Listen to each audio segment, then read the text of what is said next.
Okay, so moving on from human, we have Kesserin, and these guys are humanoids. Talking about their costume, they're humans with three blue stripes on their face. They can kind of be anywhere.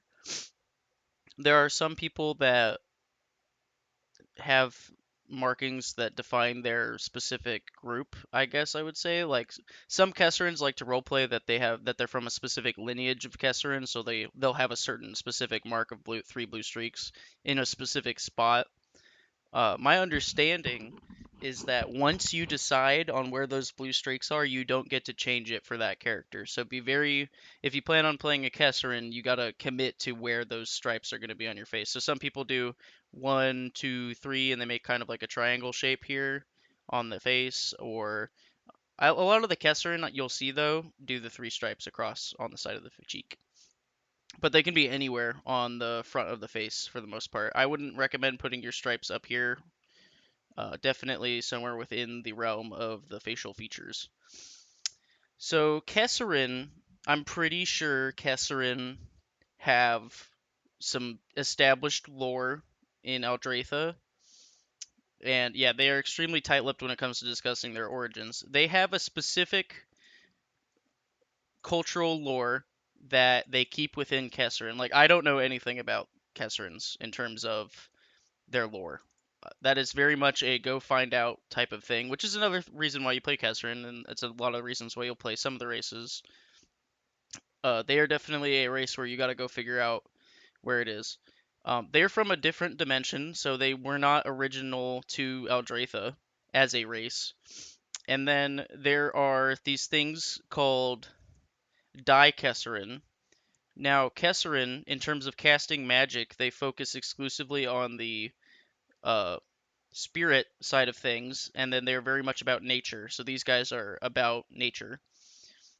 And then they have an opposite race called the Kesserin, and they have three red stripes, and they are about chaos, right? So they embody the different sides of chaos in nature. Now, I'm pretty sure that a Kesserin is a kill on sight. I'm pretty sure.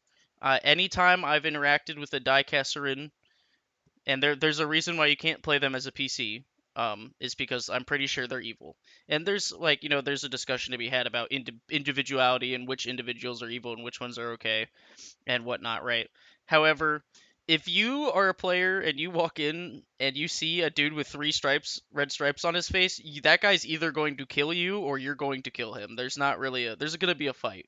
It's not a very peaceful race, as far as I know. So Diekester are on the opposite side.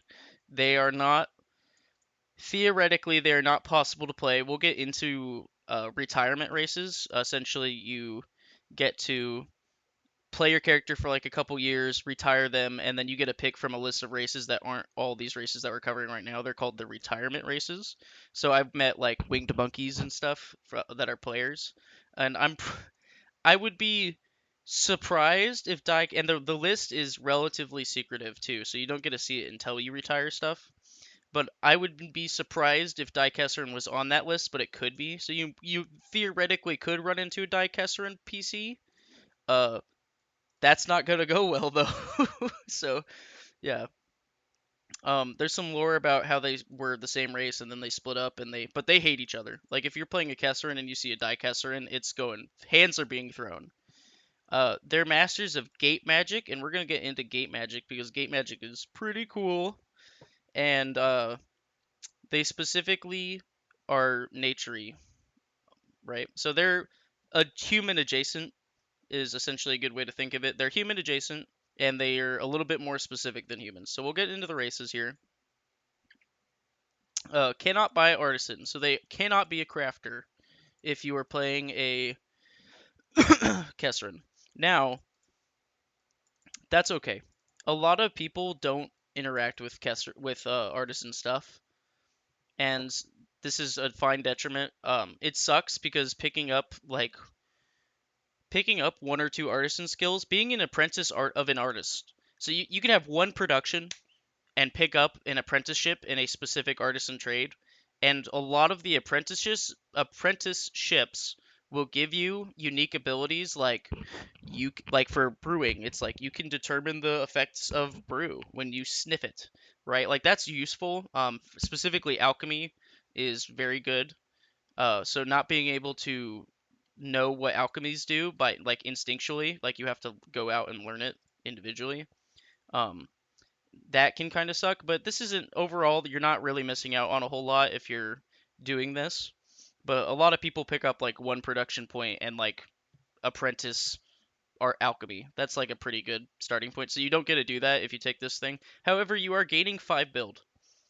You're gaining 5 build. That is pretty cool. 5 build for that is a pretty good trade-off for not being able to do stuff like that.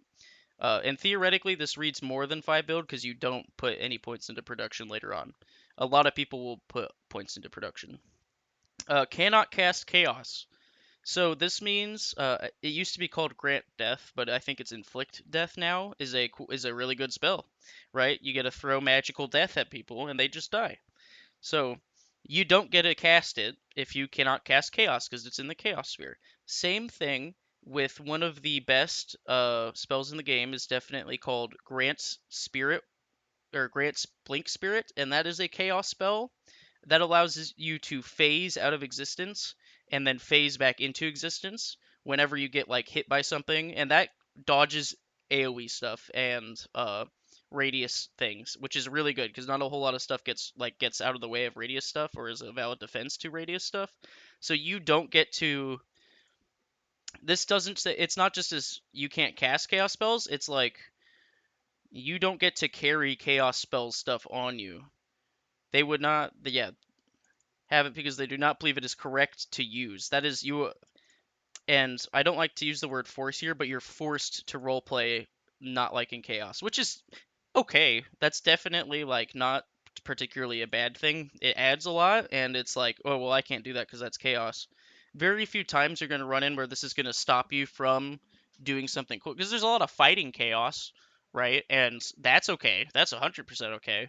You just can't use chaos and would not use magical items instead with chaos either, which that might come up.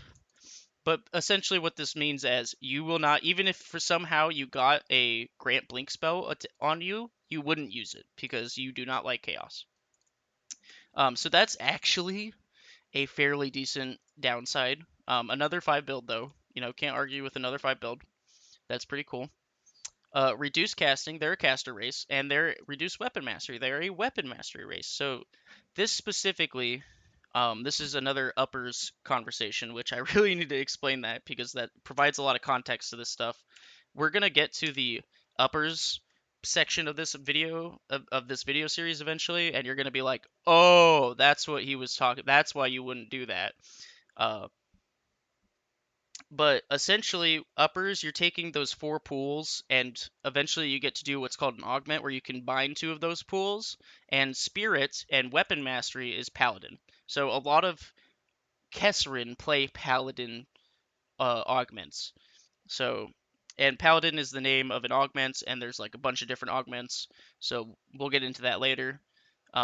However, still, reduced casting, we've talked about reductions. Reductions are amazing. They're probably one of the best racial things you can have. Uh, so reductions are sick. Unnatural gates. This is a cool ability, and it's a racial. And the ratio for 2 body is not bad, I would say. I mean, 10 build, you don't really want 2 body have a 10 build skill, but in terms of like body you're getting from other stuff, it's not a whole lot. So getting 2 body here is okay. Uh, Essentially, so this skill allows the character to gate out in a manner similar to the sorcery spell Grant Invisibility. There are, however, a few differences. The user of this ability may expend body points or sorcery points to sustain the ability. So, I'm not sure about the Great Invisibility spell. I'll actually have to go look that up. However, Gate, to sum all this up, Gate says put a orange headband on your head and then walk however far you can walk before you die or run out of sorcery, and then take the headband off. And while you have the headband on, you are like in astral or something, which basically means like you get to do like Omaya Wabu. You get to like teleport behind people. Now, obviously, you can't actually teleport, but you can you can unnatural gate and throw up your headband, and a lot of Kesserin. You will see a lot of Kesserin walking around on their neck with a orange headband because it's just really convenient. You go unnatural gate, and you get to walk through astral, and people can't hit you for the most part. For the most part, and I might be incorrect by saying astral. You might not be going into astral because there are astral monsters and stuff that can hit you, and there's some bad stuff that can happen when you go into astral. Oh, oh, oh. Okay, but okay. Back to unnatural. I'll get to this unnatural gate. And the spell typically there's a spell to do that too, and that requires you to spend one sorcery point per step essentially. This racial ability lets you to spend a body. So if I want to unnatural gate and then take 10 steps somewhere where I'm not going to get hit, you only take 10 body for that. Which in terms of body, man, I would take that every day of the week. I'm pretty sure every race would want this skill, and having it be on Kesserin is a really good reason to play Kesserin. So like these three skills really bring Kesserin in line with like this is a very good race to play. Um, these are some okay downsides in terms of downsides. Uh, spatial displacement. So that's unnatural gate. You can read if you're going to play Kesserin, you're going to want to read the whole thing and know specifically how it works. You only have to buy it once because you can do it at will. It's not like Turn to Stone where you have to buy it for each time you want to use it a game. You just can do it at any point in time. Uh, which please see sorcery spell grant invisibility. I haven't read that spell and I haven't even heard of that spell to be honest. I knew there was a spell that let you gate, but I guess that must be the invisibility one. So spatial displacement 12, quantity 3. So you might be thinking 12 build, that's a lot, and you only get to buy it 3 times. You buy all 3 of these as much as you can. This is amazing. This is so it's in line with goblins being able to dodge, and it's in line with gargoyles being able to physical resist, and it's not even an elder. Okay, like this is amazing. So what you give up when you cannot cast chaos is you give up grant blink spirit, and that allows you to call phase. And phase, like I explained earlier, lets you like phase out of existence and phase back in quickly to avoid an attack. You get 3 of them racially. It's just amazing. It's the best defense in the game. You get hit by anything, the best defense, the best word you can possibly say is phase, and you get to do this 3 times a game for free. Well, you spend build into it, but like once you've spent build into this, man, this is the best skill ever. And 2.4 body is not too bad. Yeah, can't, and it's not even on the Elder. It's amazing. Let's get into the Elders a little bit. They're good against undead. Plus 10 damage you get. Plus 10 is pretty good, and undead is a very common enemy monster that you'll run into, and it covers a lot of stuff. So plus 10 against undead is super good. Unnatural. This is really good. Unnatural gate with other. You can take somebody along with you while you gate, which is sick. That's so cool. So when it comes into the paladin, right?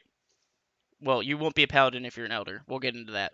However, you're playing a lot of Kesserin I see are nature focused because they can't cast chaos, right? So they go into either nature or neutral, and nature is probably a little bit better than neutral, I'd say, in terms of like designing your character around it.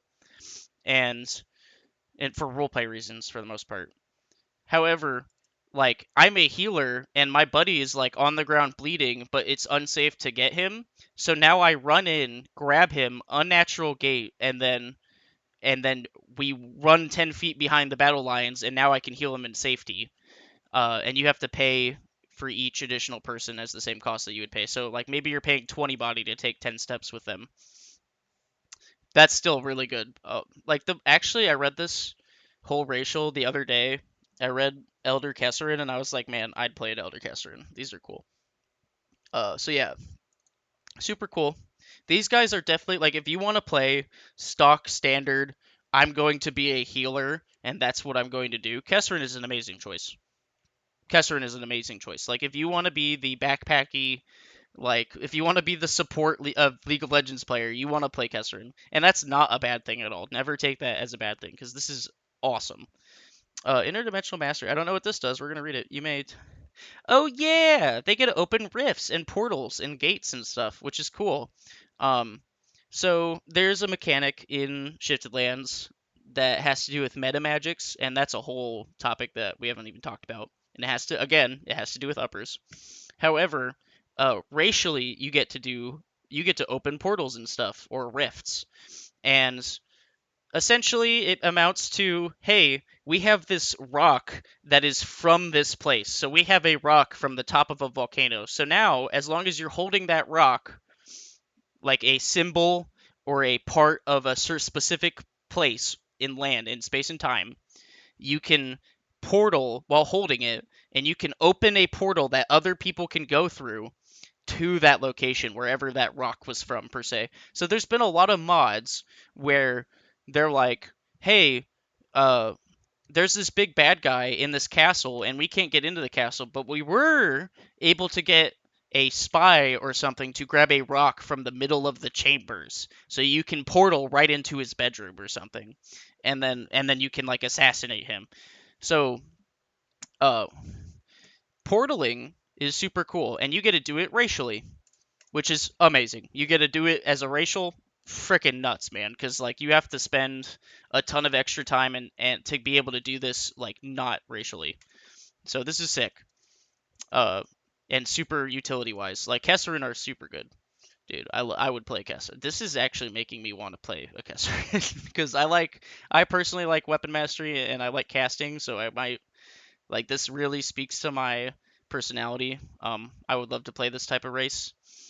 Word of Honor 1, shared protectives. So if you have a bunch of spell protectives on you, like those phases that we were talking about, like if you have active spells on you, like a magical defense spell, which there are. We haven't gone over all the spells in this videos, but there's spells like Repel Weapon, which when a weapon hits you, you just gotta say Repel, and it doesn't work. And then you get like a magic shield, so it's like the first magic spell that hits you, you say resist. So as if you had like a magic resist racial, but it's as a spell. And so you will have all these active defenses on you. And so Word of Honor allows you to share all those defenses on you to another person, which means that effectively you're casting a bunch of spells for free. So this is really good. This is super dope. Word of Honor 2, which this has to do with the lore. I don't know why Word of Honor is a thing. I don't know why it has to specifically do with honor, but yeah, this is probably a go figure out why type of thing. So I don't know why they're named like this. Uh, and then second time is Greater Sanctuary, which yeah, see Paladin skill. So they do Paladin stuff, right? It's very much you're playing a Paladin style character, kinda. You're either being a Paladin or you're being an Elder Kesserin that's acting like a Paladin. Uh, And to be completely honest, I don't know what Greater Sanctuary does, so I can't quite speak to how good this is or how useful this is, or if it's bad. But for 5 build, and you can get 10 of them, that's pretty okay. If this is any somewhat useful spell, which I'm sure it is because it's a racial, uh, then that's perfectly valid. You know, that's perfectly good skill. Word of Honor 3, you get to guarantee resurrection. So we talked about uh, you get to trade your vitality to other people. And vitality is short words for white stones in bags. Okay, so we talked a little bit about resurrection with goblins. So if you want to understand what we're talking about here, you should go to the goblin video. So when somebody goes to this character with this ability may resurrect people, paying 1/10 of his own point of his own vitality in order to guarantee one successful resurrection. Like standard guarantee resurrection, this skill is unable to be used on somebody that was obliterated. Oh, obliterate! You're gonna hear obliterate, and you're gonna watch everybody around you go like, oh no. Uh, it's a ritual. Uh, but essentially, this means I'm going to trade one of my white stones to make sure that you. So a guaranteed resurrection means that you can't pull a white stone. So you still pull, and you still essentially what it does is it takes one white, as if you had normally resurrected, where you'll take one white stone out, hopefully, and you'll put a black stone in its place. what this means is that you still do that, but regardless of what you pull, you're guaranteed to come back. So even if you pull a Blackstone, you're still going to resurrect. It's a way to stop other characters from permanently dying, and that is useful in and of itself. Um, I don't know if 10. I think the most I've ever seen, me personally, and there's been horror stories before, especially when this game was like brand new. But me personally, I think the most amount of people I've seen even go to resurrection in a game is like 5. And that's like somebody going to resurrection in a given game is like okay, maybe one person goes to resurrection a game. That's like a good average, I'd say. If 3 or 4 people are going to resurrection in a game, that was like a scary game. If five people was the worst, dude. It was a Halloween event. It was crazy and it was nuts. It was also one of the best events I've ever attended. Uh, but man, the harvesters are scary. But being able to do this as a racial is super cool. Again, uh, so you're very paladin-y, you're very knightly. Like I'm protecting other people and I'm helping other people and I'm, being the sword and shield in the front line type of character. And then you also there's a space for casting and being I'm a healer and I'm doing my best to save the people around me. And so Kesserin is a super cool race. Playing a refugee, shifting is literal teleportation. So where when you gate, you get to throw up your orange headband, and you're technically in like an astral space where like other things could potentially hit you. Shifting is you throw on a white headband, and I think we've talked about white headbands, but I'm going to cover it here again. A white headband or putting your hand on top of your head represents that you're not in game, which means that you cannot like there's no possible way of danger in terms of shifting. I think I'm not a magic person, so I don't know if there's like a downside to shifting or not. But you have to typically pay to shift, and the Kesserin does not. When other people shift you, you don't have to pay for them, or they don't have to pay for you, which is okay. And it's one build, so you take this skill every day of the week. It will come up eventually, but it's not going to come up every game. When you're shifting other people, something's typically either you are all hand holding each other and you're all going to shift at once and you're going on an adventure, or, and most of the time that's typically a portal, so it's really weird when you're shifting with everybody, or you are in a dangerous situation and somebody is line of sight shifting, which is a thing augments can do. Which is like I'm going to shift to that tree over here there. So this is good when you're in danger, basically, and it's one build, so you pick it up anyway. But that's Kesserin. I would overview them as pretty cool. I would play a Kesserin. I would play so many of these races, dude. These are all cool. And now we're gonna start getting into some cool stuff like Lizardman, Minotaur, Mycelial, Nullifidian. They're okay. Illithids, and then like the other goblinoids. So yeah, Kesserin was a cool race. Excited to get on to the next stuff. Let's go.